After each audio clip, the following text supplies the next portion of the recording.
I have confused myself with how I feel. I recently watched the 1995 remake of the Computer Wore Tennis Shoes, and I thought it was fun and really enjoyable.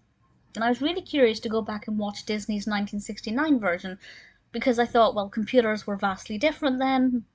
I don't know what to expect from the narrative.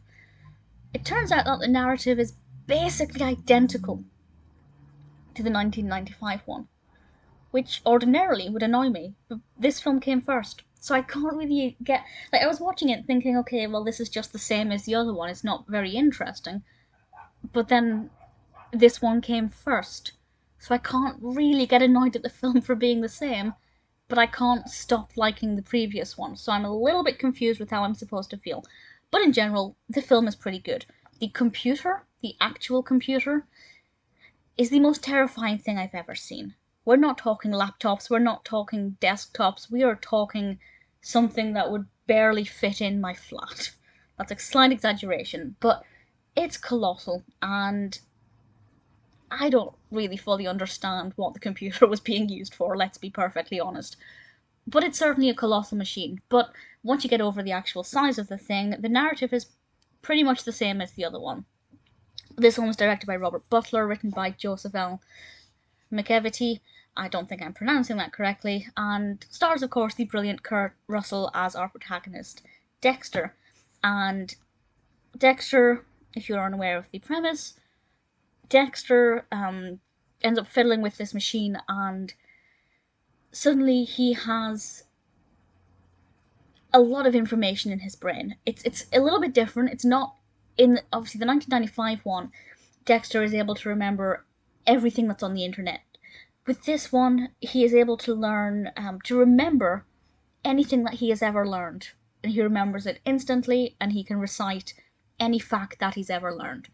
Which is a skill that I would love, because I learn things and then I forget them. I have a very, very poor memory. So this, for me, is a skill that I would love. And this is then utilised in things like competitions, and he's very surprised by this, and people start to find out about this, and then this skill is almost taken advantage of.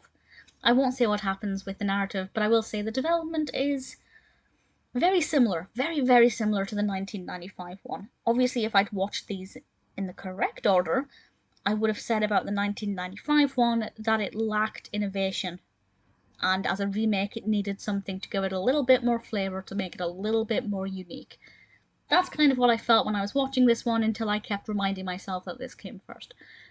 So as a narrative, yep, it's interesting. I think the concept is great. I think that Dexter as a character is very likeable. Kurt Russell is obviously brilliant in this. The computer scares me. It definitely scares me. It's very...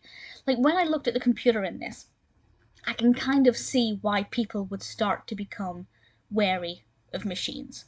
Nowadays, it's second nature, but obviously there were times when people looked at computers and thought, you know, that's terrifying, we're never going to use these in our homes, these are not going to become part of everyday life. And I can see why. You take one look at it and it's very, very scary and intimidating, and I'm not a fan of the actual machine. But it's a good film. I enjoyed it. It progresses quite well. The characters are good enough. Dexter is a really interesting, very likeable character with a great performance by Kurt Russell.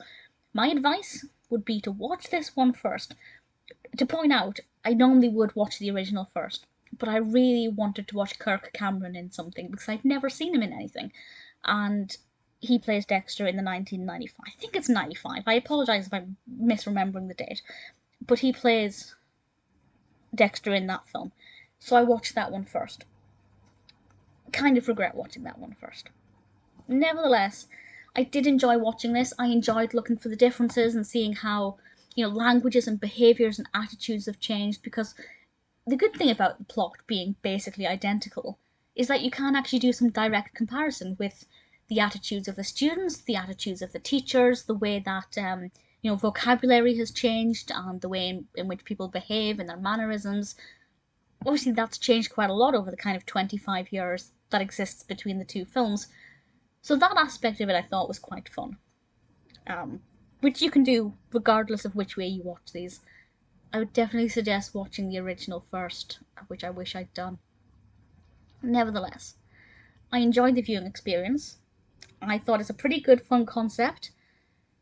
Very scary computer, but ultimately a lot of fun and one that I would definitely recommend.